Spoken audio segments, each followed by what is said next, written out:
Tommy in Richmond. Hey, Tommy, so you are a white hat hacker, a legal hacker. Is that true? Yes, sir. So what do you do, and how did you get into that? Well, as far as what I do, I'm head of application security for a company based in New York City, but I also do something called bug bounties on the side. That's where companies invite hackers to break into their systems, find the vulnerabilities, and show them so that way they can fix them. And each So time we're successful, they pay us a bounty. they say, hey, Uh, good guy, because they know if you get into it, you're not going to steal from them. So they go, come and hack me, because if you hack me, that allows me to see where I can easily be hacked. And so how many times have you done that and essentially, you've been able to break through? uh, tens of thousands of times. I've made just under $5 million since 2016 in bounties. What? To I've what? hacked every major company you can think of. From Yahoo alone has paid me 1.9 million.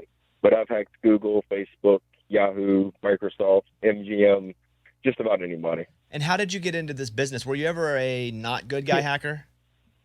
Yeah, I actually spent from 1993 to 2010 as a quote unquote black hat illegal hacker. And I spent 5 years in federal prison for it. Oh. When you go When to I federal went to prison prison for the last time, hacking, is that like a nicer prison since you weren't like stabbing? Well, it was supposed to be, but because I did something stupid when I was a kid, they counted it as a violent charge, and they put me in maximum security for it. So you're in maximum security for hacking. How did you get caught? One of my co-defendants told on me. In 2001, we went to a convention in Las Vegas called DEF CON, and he got arrested for vandalism. And when we went home, he bragged about it on our website.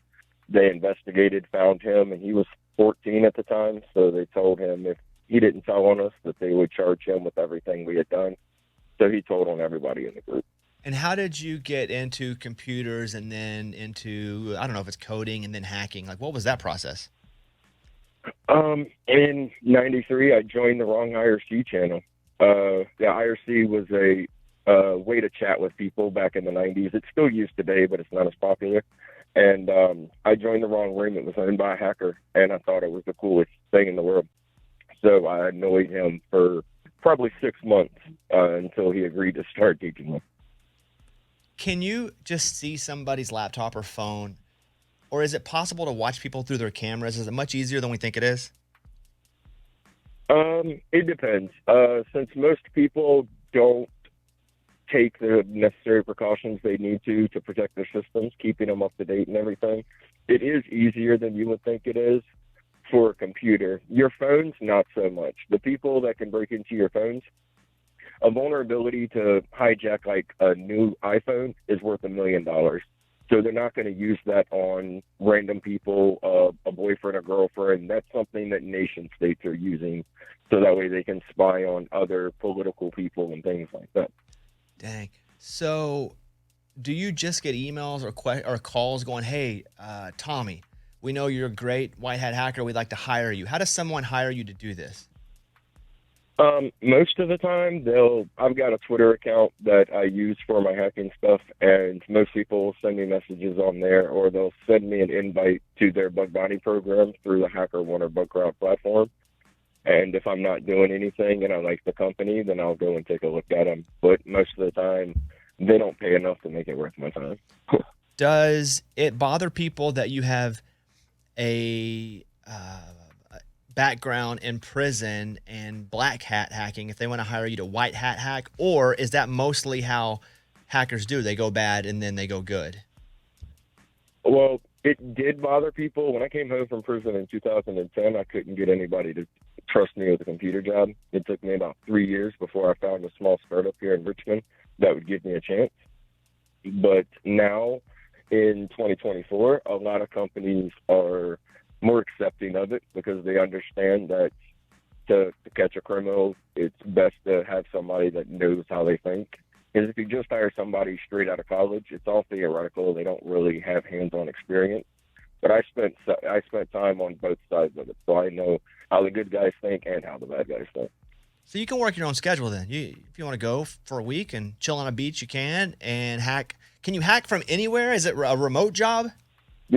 Yep, it's 100% remote. Even my head of AppSec job is 100% remote. Wow. But I spent I did nothing else from 2016 to 2020 except for the bug bounties. I would work for 10 hours a month, and I was making 7 figures a year. Can you hack a bad guy? Let's say a scammer was scamming me, and I'm like, Tommy, this dude is scamming me. They've got into my stuff. Could you hack a bad person and that still be considered white hat hacking, even though you're doing it illegally? It really depends. Like here in the U.S., we have some of the worst computer crime laws in the entire world. Like, they're extremely strict. And I couldn't do it while I was in the U.S., but if I was in another country and it was somebody that I was targeting that was outside of the U.S., then the U.S. might not care, but it's not really worth the risk. It's life in prison if I get caught hacking somebody illegally. Oh, Tommy, when you got out of prison, were you behind on the hacking technology? Or were you just like, oh man, so much has changed? Question. Well, luckily, when I was in the second 2 times, they had introduced computers and emails into the federal prison system. Well, that's So dumb. I had people that I was emailing back and forth with just because I wanted to hack their computers to give me more access. So I'd have people sending me information. I got various magazines and books while I was in to stay up to date. And just, I'm ADHD, so computers are the only things that I can really focus on and never lose interest in. So it's, even if I fall behind a little bit, I can catch back up pretty quick. So what's the thing that we're doing wrong? Is it opening files and emails? Like, how are most people getting their computers hacked into, just general public? The people that are on Facebook that share those 50 questions about their significant other or themselves to see how well you know each other. Yeah. People don't understand that every single one of those questions you answer are your secret question answers. Oh. So all a hacker needs to do is become friends with you on Facebook and wait for you to post one of those things, and then they can go and start trying to compromise your account. So it's not even that someone's breaking in. They're just seeing information that someone's posting and taking it, accumulating it all and going trying out passwords and stuff. Most of them have the forgot password link when you have your account, like Google and everything. And all you need to know is somebody's birth date, the email, and then it'll ask you most of the time 2 secret question answers, which are going to be your first pet's name, your oldest child's middle name, and things like that. And everybody freely shares that information on Facebook. So, Tommy, do you recommend people have different passwords or one for all of their things? You should have a different password for every website that you have. And it can't be just like password 123 for one, password 124 for another. They should be completely different passwords that are unrelated. I know it's a little bit tedious, but it's the only way to give yourself some protection, because you don't know what company is going to be hacked next. Like, Facebook could get hacked tomorrow and have all of our passwords that we've used on Facebook. And if you've used that password anywhere else, they've got your password for everything else.